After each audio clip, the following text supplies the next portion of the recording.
I am going to share with you why media company ownership is not too concentrated. On Wikipedia.com, it says concentration of mass media is the process whereby progressively fewer individuals or organizations control increasing shares of media. There are many types of media out there, but the biggest media company is the Internet, which no one owns. On computer.howstuffworks.com, it says, if you think of the Internet as a unified single identity, then no one owns it.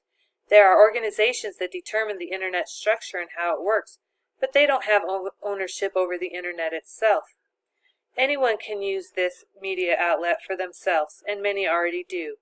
From this graph, you can see how many people use the Internet and the percentage of the world's population that use it.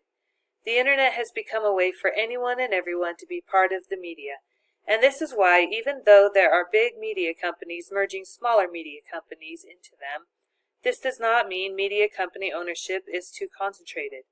We all have a media outlet, and we can use it, and that is the Internet, and no one can own it.